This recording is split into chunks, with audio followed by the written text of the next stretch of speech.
Hi friends, आप सभी कैसे हो। आशा करता हूँ कि आप सभी अच्छे होंगे। आपका हमारे चैनल वीके जाटोल क्लासेस में स्वागत है। आज के इस वीडियो में हम 13 दिसंबर 2023 के मुख्य करंट अफेयर्स और उनके एक्सप्लेन के बारे में चर्चा करेंगे। प्रश्न नंबर 1, हाल ही में अंतर्राष्ट्रीय नागरिक उड्डयन दिवस कब मनाया जाएगा? दोस्तों, आपका सही आंसर 7 दिसंबर को होगा। व्याख्या: अंतर्राष्ट्रीय नागरिक उड्डयन दिवस गुरुवार 7 दिसंबर को मनाया जाएगा। अंतर्राष्ट्रीय नागरिक उड्डयन दिवस 7 दिसंबर 1996 को संयुक्त राष्ट्र महासभा द्वारा घोषित किया गया था। नागरिक उड्डयन मामलों में वैश्विक सहयोग और एकरूपता को बढ़ावा देने के लिए 7 दिसंबर 1944 को अंतर्राष्ट्रीय नागरिक उड्डयन संगठन आईसीएओ की स्थापना की गई थी।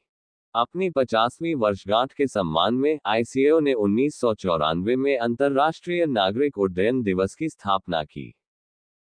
इस वर्ष का उत्सव वैश्विक विमानन विकास के लिए उन्नत नवाचार की थीम पर आधारित है। अंतर्राष्ट्रीय नागरिक उड्डयन दिवस का महत्व नागरिक उड्डयन के मूल्य और दुनिया की सामाजिक और आर्थिक प्रगति पर इसके प्रभाव के बारे में सार्वजनिक जागरूकता बढ़ाना है। प्रश्न नंबर 2, हाल ही में किस राज्य सरकार ने बायोडीजल की उत्पादन और वितरण से संबंधित एडवांस्ड वेब पोर्टल विकसित करने का निर्णय लिया है? दोस्तों, आपका सही आंसर उत्तर प्रदेश राज्य सरकार ने होगा।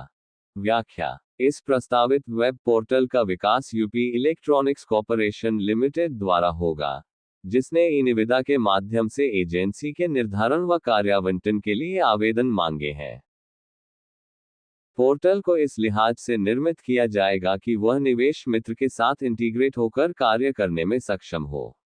वेबसाइट में applicant registration, application approval, NOC module, payment module, renewal module, query submission, reporting module, SMS व email integration, cloud server, security audit, help desk module तथा वेब सर्वर डोमेन के लिए एसएसएल जैसे फीचर्स होंगे। ये रिस्पॉन्सिव डिजाइन टेक्नोलॉजी आधारित होगा। इसका डेटा ट्रांसफर बैंडविड्थ 1000 गीगाबाइट प्रति सेकंड होगा, जबकि 500 गीगाबाइट तक disk to disk backup storage की सुविधा से लैस होगा। इसके साथ ही इसमें लाइव टेलीकास्टिंग की सुविधा भी रहेगी। प्रश्न नंबर 3, हाल ही में नौसेना दिवस समारोह किस ऐतिहासिक किले में मनाया गया? दोस्तों, आपका सही आंसर सिंधुदुर्ग में होगा। व्याख्या: हर साल 4 दिसंबर को भारतीय नौसेना दिवस के रूप में मनाया जाता है।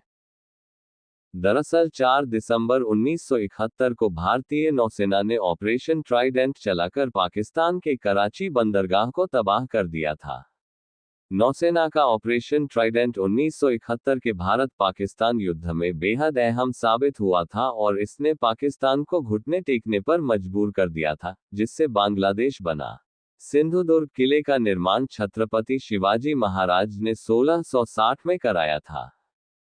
ये किला अरब सागर में काफी रणनीतिक अहमियत रखता है। ये किला कोंकण में मालवान के तट के नजदीक स्थित एक द्वीप पर स्थित है। सिंधुदुर्ग किला करीब 47 एकड़ में फैला है। इस युद्धाभ्यास में आईएनएस विक्रमादित्य, युद्धक जहाज आईएनएस कोलकाता, आईएनएस कोची, विशाखापत्तनम, चेन्नई, ब्रह्मपुत्र, व्यास, बेतवा, ताबर और सुभद्रा के साथ ही कलावरी श्रेणी की पनडुब्बी आईएनएस खंडेरी और नौसेना के एयरक्राफ्ट चेतक, एलएच ध्रुव, एमएच 60 रोमियो, कामोविक 30, सीकिंग 42 भी हेलीकॉप्टर हिस्सा लेंगे। प्रश्न नंबर 4, हाल ही में international institute for management development द्वारा जारी विश्व डिजिटल प्रतिस्पर्धात्मकता रैंकिंग में भारत को 64 अर्थव्यवस्थाओं में से कौन सा स्थान दिया गया है? दोस्तों, आपका सही आंसर 49वां स्थान होगा। व्याख्या: आईएमडी के अध्ययन के अनुसार भारत ने साइबर सुरक्षा ज्ञान के मामले में महत्वपूर्ण प्रगति की है, लेकिन प्रौद्योगिकी और भविष्य की तैयारी जैसे मोर्चों पर इसका अभाव है। इस वर्ष की रैंकिंग में अमेरिका शीर्ष रैंक वाला देश है, उसके बाद नीदरलैंड और सिंगापुर है। संयुक्त राज्य अमेरिका तीनों कारकों ज्ञान, प्रौद्योगिकी और भविष्य की तैयारी में मजबूत परिणामों के साथ शीर्ष स्थान पर है। ज्ञान कारक में शीर्ष स्थान वाली अर्थव्यवस्था स्विट्जरलैंड 5वें स्थान पर है। प्रश्न नंबर 5, हाल ही में मानवाधिकार दिवस कब मनाया गया है? दोस्तों आपका सही आंसर 10 दिसंबर 2023 को होगा। व्याख्या। हर साल 10 दिसंबर को अंतर्राष्ट्रीय मानवाधिकार दिवस इंटरनेशनल ह्यूमन राइट्स डे 2023 मनाया जाता है। इस दिन को मनाने की शुरुआत सबसे पहले संयुक्त राष्ट्र यूनाइटेड नेशन ने की थी। इस दिन को सबसे पहले 1948 में मनाया गया था। 1948 में 48 देशों के समूह ने सभी मानव जाति के मूलभूत अधिकारों की व्याख्या करते हुए हस्ताक्षर किए थे। 1993 में एनएचआरसी अर्थात राष्ट्रीय मानवाधिकार आयोग अस्तित्व में आया। इस बार मानवाधिकार दिवस 2023 की थीम सभी के लिए स्वतंत्रता, समानता और न्याय है। इस दिन को मनाने का मुख्य मकसद ये है कि दुनिया भर के अलग अलग नस्ल, रंग, लिंग, भाषा, धर्म, राजनीति या अन्य विचार के आधार पर लोगों से कोई भेदभाव न करे। प्रश्न नंबर 6, हाल ही में फोर्ब्स दुनिया की 100 सबसे शक्तिशाली महिलाओं में कितनी भारतीय महिलाओं को शामिल किया गया है? दोस्तों आपका सही आंसर 4 महिलाओं को होगा। व्याख्या। फोर्ब्स की दुनिया की 100 सबसे ताकतवर महिलाओं की लिस्ट में शामिल हुई निर्मला सीतारमण को 32वें पायदान पर रखा गया है। वित्त मंत्री के साथ ही लिस्ट में जिन 3 अन्य भारतीय महिलाओं को स्थान दिया गया है उनमें एचसीएल कॉर्प की CEO Roshni Nadar Malhotra, Steel Authority of India के चेयरपर्सन सोमा मंडल और बायोकन फाउंडर किरण मजूमदार शॉ भी शामिल हैं।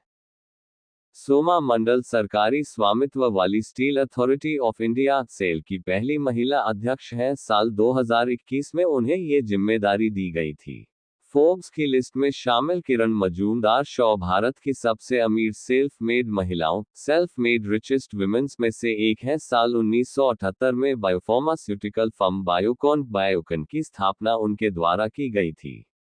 रोशनी नादर मल्होत्रा एचसीएल के संस्थापक और उद्योगपति शिव नादर की बेटी हैं। फोर्ब्स के मुताबिक एचसीएल टेक्नोलॉजीज की सीईओ के रूप में वह कंपनी के सभी रणनीतिक निर्णयों की जिम्मेदारी संभाल रही हैं। उन्होंने जुलाई 2020 में अपने पिता के बाद इस जिम्मेदारी को संभाला था।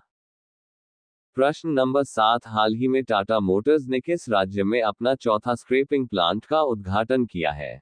दोस्तों आपका सही आंसर पंजाब राज्य में होगा। व्याख्या। टाटा मोटर्स ने चंडीगढ़ में अपनी चौथी पंजीकृत ऑटोमोबाइल ट्रैवलिंग सुविधा आरवीएसएफ का उद्घाटन किया। माननीय केंद्रीय सड़क परिवहन और राजमार्ग मंत्री श्री नितिन गडकरी द्वारा उद्घाटन किया गया। इस अत्याधुनिक सुविधा की क्षमता प्रति वर्ष 15,000 वाहनों की है। इसे टाटा मोटर्स के पार्टनर गंगानगर वाहन उद्योग प्राइवेट लिमिटेड द्वारा विकसित और संचालित किया गया है। प्रश्न नंबर 8, हाल ही में टाइम मैगजीन ने किसको सीईओ ऑफ द ईयर चुना है? दोस्तों आपका सही आंसर सैम ऑल्टमैन को होगा। व्याख्या। टाइम मैगजीन ने ओपनएआई के संस्थापक सैम ऑल्टमैन को बुधवार को सीईओ ऑफ द ईयर चुना है। टाइम मैगजीन में सैम ऑल्टमैन के विषय में लिखा गया है कि चैट जीपीटी और उसका उत्तराधिकारी GPT-4 कंपनी और दुनिया में बदलाव के प्रतीक हैं।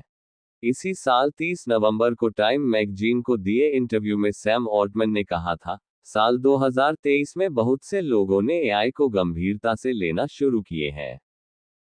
प्रश्न नंबर 9, हाल ही में किसको सिंगापुर का सर्वोच्च कला पुरस्कार दिया गया है? दोस्तों आपका सही आंसर मीरा चंद को होगा। व्याख्या। 81 वर्षीय भारतीय मूल की लेखिका मीरा चंद, उपन्यासकार सुचेन क्रिस्टीन लिम और मलय नृत्य के दिग्गज उस्मान अब्दुल हामिद के साथ इस सम्मान को साझा करती हैं। ये पुरस्कार प्रत्येक प्राप्तकर्ता को उनकी कलात्मक गतिविधियों का समर्थन करने के लिए 80,000 सिंगापुर डॉलर लगभग 49 लाख रुपए अनुदान के साथ आता है। स्विस भारतीय मूल की सिंगापुरी मीरा चंद लिम के साथ 1997 में हो मिनफोन के बाद ये पुरस्कार पाने वाली पहली अंग्रेजी भाषा की महिला लेखिका है। उनका जन्म लंदन में एक स्विस मां और भारतीय पिता के यहाँ हुआ। वह बड़ी हुई और उनकी शिक्षा यूके में हुई। 1962 में वह अपने भारतीय पति के साथ जापान गईं, जहां उन्होंने एक अंतर्राष्ट्रीय स्कूल में कला सिखाई।